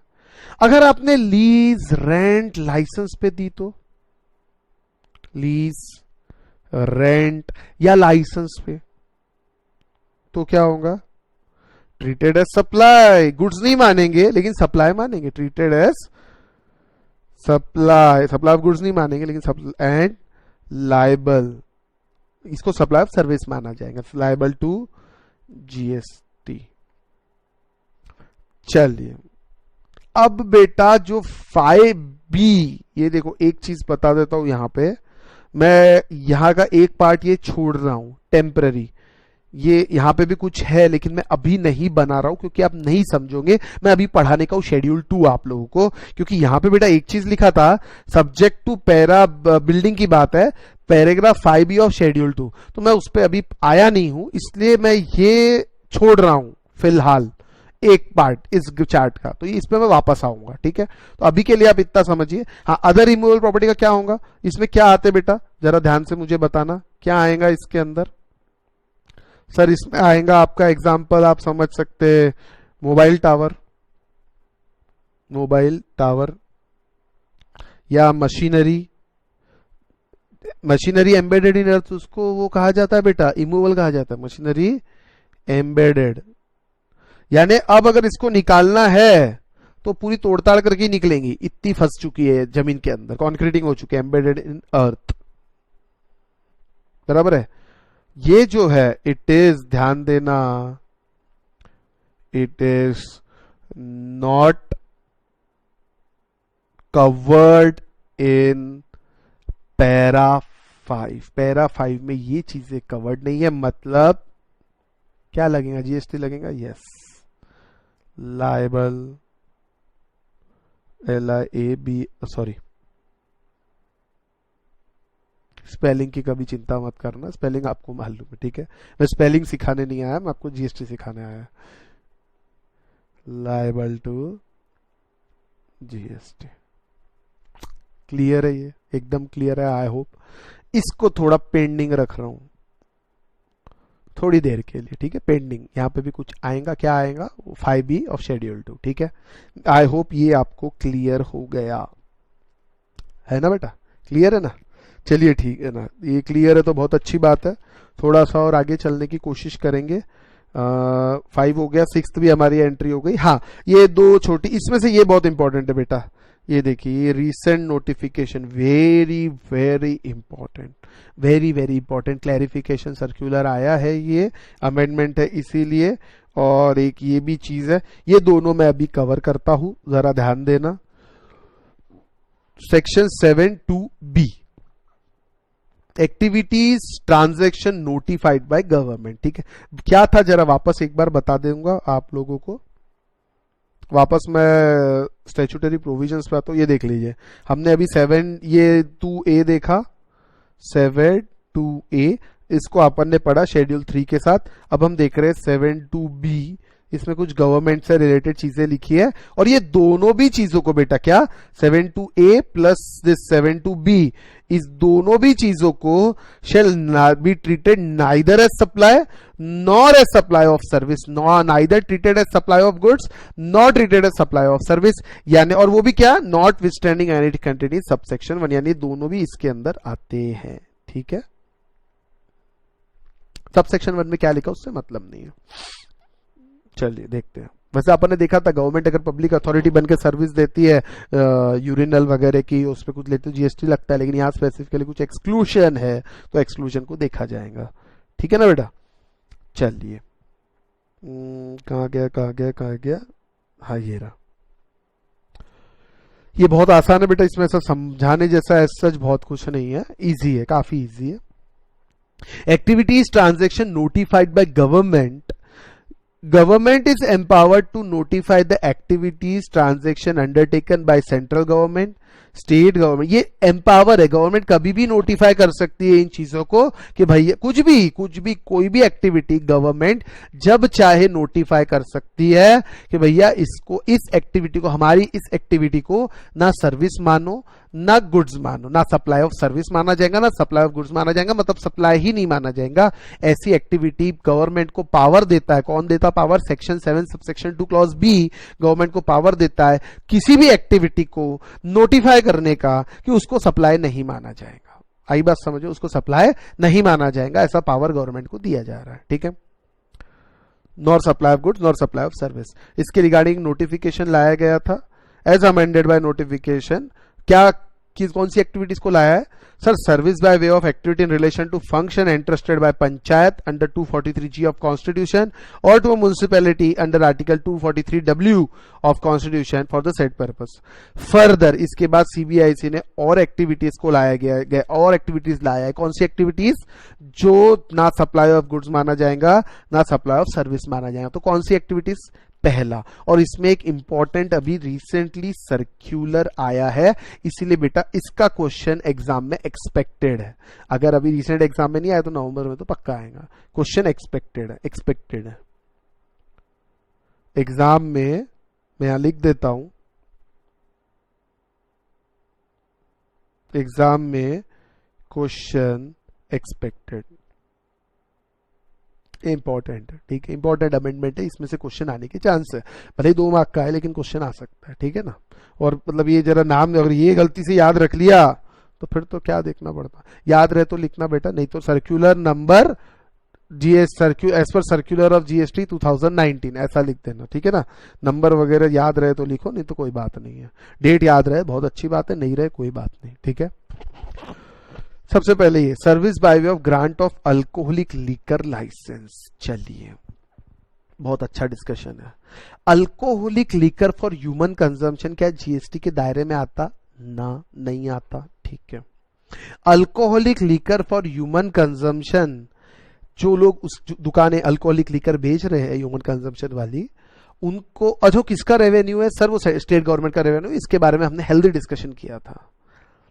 सेकेंडली सर, इसका हर साल लाइसेंस रिन्यू करना पड़ता है। क्या करना पड़ता है? लाइसेंस रिन्यू, एक तरह का टैक्स है जो स्टेट गवर्नमेंट कलेक्ट करती है लाइसेंस रिन्यूअल पे।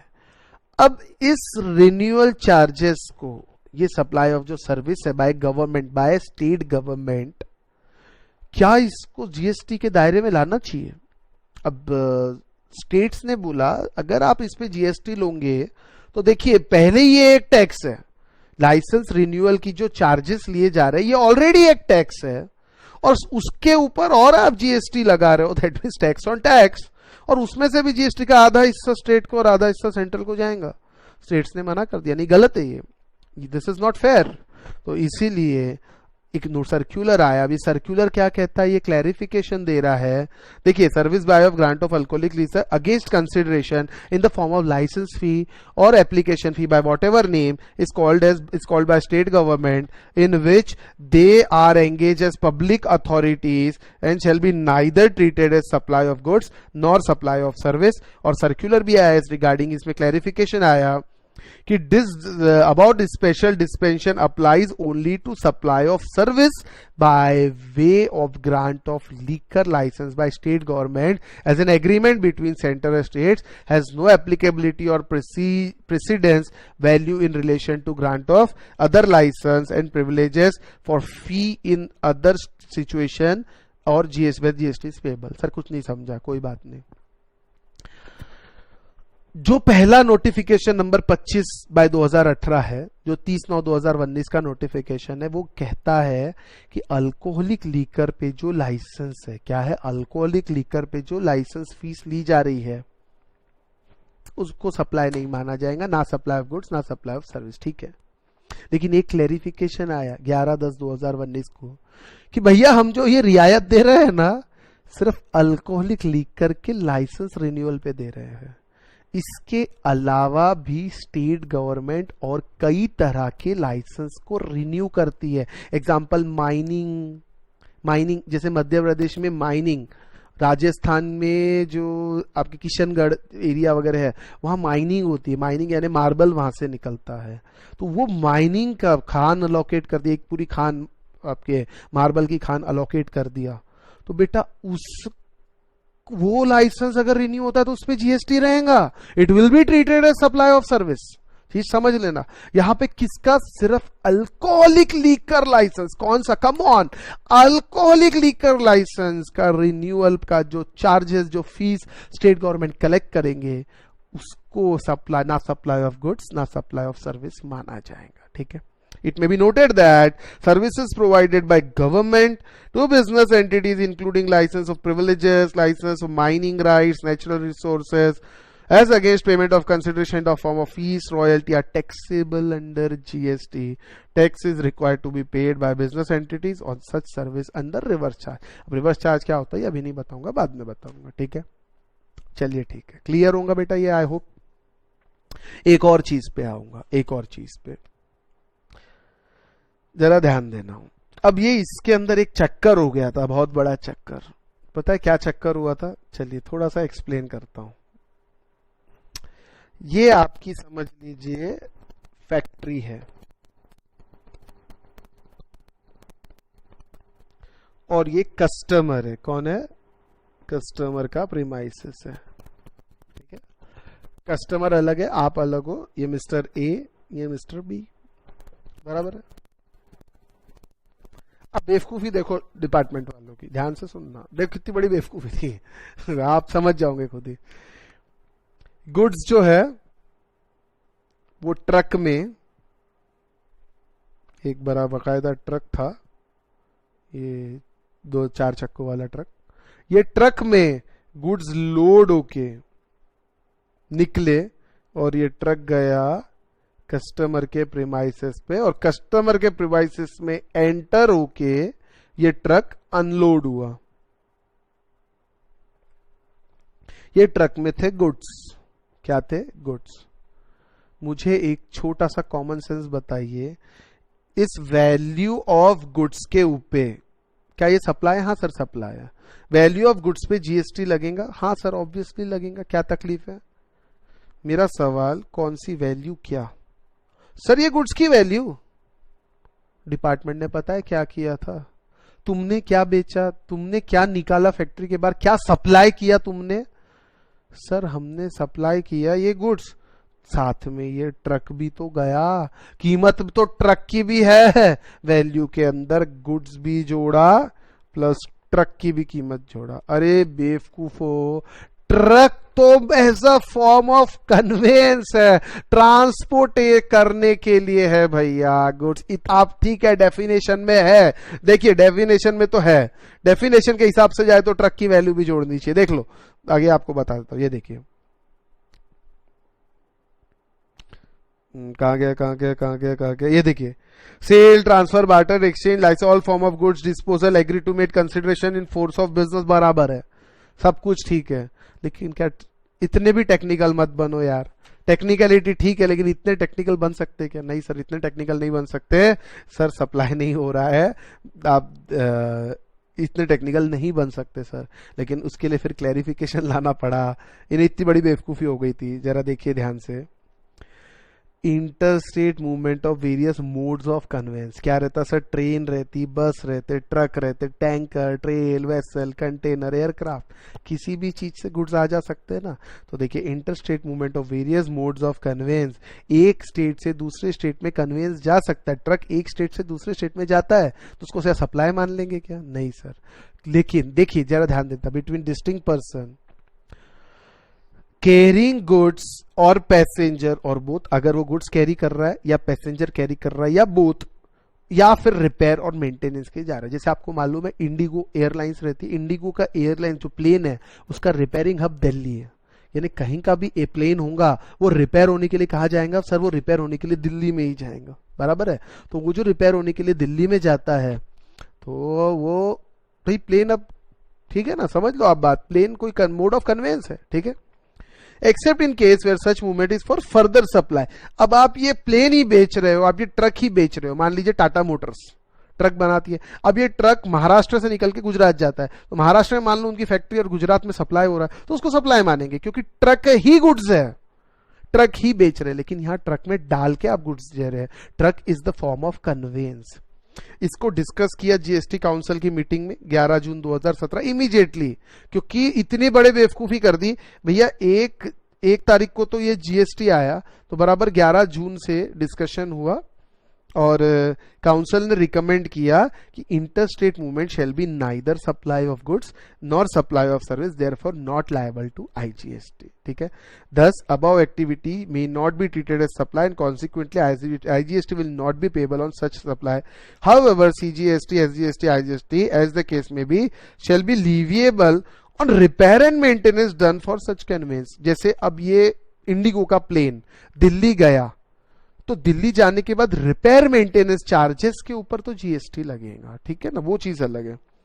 अब इसके अंदर एक चीज और आ गई बेटा, interstate movement of rigs, tools and spares and all other goods goods on wheels like cranes. तो इसका क्या हुआ, above circular shall mutatis mutandis, ये जो सर्क्यूलर है ये एज इट इज इस पे भी अप्लाई होगा, म्यूटेटिस म्यूटेंडिस, ठीक है। Apply to interstate movement of rigs, tools, spares and all goods on wheels like crane except in cases where such movement is for further supply। अब देखिए ना, जैसे आपकी बाइक का कोई पार्ट खराब हो जाता है, बराबर है, और आप वो गुड्स अपनी बाइक में लगाते हो तो वो उसके अंदर चला जाएगा, सर्विस के अंदर। जैसे कैसे, देखिए, such interstate movement shall be treated neither as supply of goods nor supply of service and consequently no IGST would be leviable on such movements. देखिए हीरो होंडा की फैक्ट्री है, हीरो होंडा का service shop है, दोनों मान लीजिए hero Honda का ही है, एक जगह से निकल के दूसरे जगह में गुड्स रखने के लिए जा रहे हैं। अब वो जब स्पेयर पार्ट्स कंज्यूम होंगे तब सप्लाई माना जाएगा। एक जगह से निकल के दूसरे जगह स्पेयर पार्ट्स जा रहे हैं तो उसको टूल्स जा रहे हैं। अब जैसे मान लीजिए, देखिए मैं किसी को रिपेयरिंग के लिए बुलाता हूँ, गुजरात से मेरा मशीनरी है, अब वो मशीनरी को मैं रिपेयरिंग के लिए, रिपेयर उसकी जरूरत पड़ गई, मैं गुजरात से टेक्नीशियन को बुला रहा हूँ। अब साथ में वो आएंगे तो अपना पूरा टूल बॉक्स वगैरह सब कुछ लेके आएंगे। अब वो जो लेके आएंगे तो बेटा मुझे एक चीज बताओ, क्या वो टूल बॉक्स जो है उनका भले ही कितने का भी हो, क्या वो सप्लाई मान लिया जाएगा? उसको एक स्टेट से दूसरे स्टेट में निकला तो क्या उस पर आईजीएसटी लगेगा क्या? नहीं सर, वो तो टूल बॉक्स है, वो तो मेन सर्विस देने के लिए ना। वो जो सर्विस अमाउंट है उस पर जीएसटी लगेगा, जो भी रिपेयर मेंटेनेंस चार्जेस है। लेकिन वो टूल्स जो है सर, वो कैसे आप मान सकते हो गुड्स? या it will B neither goods not service. लेकिन हाँ, आईजीएसटी, जीएसटी, वो जो भी सीजीएसटी, एसजीएसटी, आईजीएसटी, वो रिपेयर एंड मेंटेनेंस चार्जेस पे लगेगा। आई बात समझ में? चलिए ठीक है, ये अपना यहाँ पे क्लियर होता है। और सेक्शन 8 पे तो मैं बाद में आऊंगा। सेक्शन 8 बहुत आसान है बेटा। सेक्शन 8 में ऐसा कुछ बहुत बहुत यानी बहुत ही आसान है, ठीक है। उसके पहले अब मैं जरा आपको इस पे आ जाते हैं हम, सेक्शन 7(1)(a) के ऊपर। किस पे आएंगे? सेक्शन 7(1) कैपिटल ए, ठीक है। अभी क्या क्या पढ़ लिया अपन ने, जरा ध्यान देना। सर आपने हमको क्या पढ़ाया? हाँ, हमने ये पढ़ा दिया सर, ग्रीन टिक मारता हूं, चल लो सर। 7(1)(a) पढ़ा दिया, 7(1)(b) पढ़ा दिया, 7(1)(c) विद शेड्यूल 1 पढ़ा दिया, 7(2)(a) विद शेड्यूल 3 पढ़ा दिया, 7(2)(b) भी शेड्यूल 3 पढ़ा दिया। 7(3) तो बहुत आसान है, पढ़ाओ नहीं पढ़ाओ एक ही बात है सर। ये बचता है 7(1) कैपिटल ए विद शेड्यूल 2, और इसके बाद दो चीज, कंपोजिट सप्लाई और मिक्स्ड। ये बहुत आसान है बेटा, इसको 10-15 मिनट से ज्यादा नहीं लगेंगे, सिंपल है, ठीक है। तो मैं अब आता हूं इसके ऊपर, मेन आपका 7(1) कैपिटल है विद शेड्यूल 2, ठीक है। तो ये पूरा इसमें कंप्लीट नहीं होगा हमारे इस लेक्चर के अंदर, थोड़ा सा इसमें लूंगा, फिर नेक्स्ट लेक्चर और 1-1.5 घंटे का लेक्चर इस पे हम डालेंगे, ठीक है। टोटल 4 लेक्चर में हमारा सप्लाई कंप्लीट होगा बेटा। फर्स्ट 2 लेक्चर 2 आवर्स के हमने डाल दिए थे आपको, अभी तीसरा लेक्चर 1.5 आवर, और चौथा लेक्चर अगेन 1.5 आवर, अप्रोक्सीमेट उतना लगेगा ढंग से अगर हमको कवर करना है पूरी चीजें तो, ठीक है। चलिए तो स्टार्ट करते हैं। पहले 7(1)(a) के बारे में थोड़ा सा बताऊंगा आपको, और उसके अंदर क्या कवर्ड है ये नेक्स्ट लेक्चर में अपन लोग देखेंगे, ठीक है। क्या और कैसा, क्या क्या नहीं, ये हम लोग नेक्स्ट लेक्चर में देखने की कोशिश करेंगे, ठीक है। चलिए तो स्टार्ट करते हैं 7(1)(a) से। या एक लेक्चर पूरा 2.5 घंटे का भी शूट कर सकते, लेकिन नहीं, वो ज्यादा हो जाएगा फिर, 2.5 पौने 3 घंटे तक, 3 घंटे तक शायद लेक्चर चले जाए। ये नहीं करेंगे हम, 1.5 घंटा, ठीक है, चलेंगे, कोई प्रॉब्लम नहीं। 7(1)(a) जरा ध्यान देना बेटा, 7(1)(a) पे बहुत ध्यान देना पड़ेगा आपको। पहले 7(1)(d) था, ये 7(1)(a) रिफाइंड फॉर्म है। किसका सर? ये रिफाइंड फॉर्म है 7(1)(d) का। 7(1)(d) हट गया, 7(1)(a) आ गया, ठीक है। तो ये रिफाइंड फॉर्म है, ठीक है। लेकिन अब ये 7(1)(d) में क्या था क्या नहीं बेटा, 2018 में ही हट गया, तो मैं नहीं चाहता भी उसको जबरदस्ती हम डिस्कस करें, अननेसेसरी कोई फायदा नहीं होगा उसको डिस्कस करके, बराबर है ना, ठीक है। तो हम लोग अभी 7(1)(a) को ही डिस्कस करते हैं।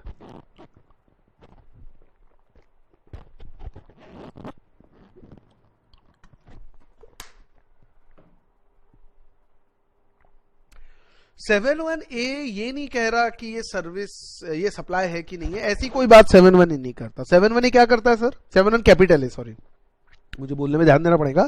7(1) कैपिटल ए कहा जाएगा इसको। Activities transaction to be treated as supply of goods और सप्लाई ऑफ सर्विसेज। इस सेक्शन 7(1) कैपिटल ए में कुछ एक्टिविटीज और कुछ गुड्स को, मतलब सॉरी, कुछ एक्टिविटीज को सप्लाई ऑफ गुड्स मानना कि सप्लाई ऑफ सर्विस मानना। क्यों ऐसा सर, क्यों बाइफरकेट कर रहे हैं? बाइफरकेट इसलिए कर रहे हैं, टैक्स रेट अलग है, सप्लाई ऑफ गुड्स पे टैक्स का रेट अलग है, सप्लाई ऑफ सर्विस पे टैक्स का रेट अलग है। आई बात समझ में? इसीलिए बाइफरकेशन करना जरूरी है। तो सप्लाई ऑफ गुड्स मानेंगे कि सप्लाई ऑफ सर्विस मानेंगे, रेड विद शेड्यूल 2। अब ये शेड्यूल 2 के अंदर सब कुछ लिखा हुआ है, पूरी लिस्ट है कि इसको सप्लाई ऑफ गुड्स मानना कि सप्लाई ऑफ सर्विस मानना। मतलब एक चीज समझ लेना, 7 सबसेक्शन 7(2) जो था वो क्लासिफिकेशन नहीं दे रहा था, वो क्या दे रहा था? वो हमको ये बता रहा था कि ये सप्लाई है ही नहीं, सप्लाई है, ये सब सप्लाई ही नहीं है, नेगेटिव लिस्ट। और ये सेक्शन सिर्फ और सिर्फ क्लासिफिकेशन दे रहा है। किसका क्लासिफिकेशन दे रहा है?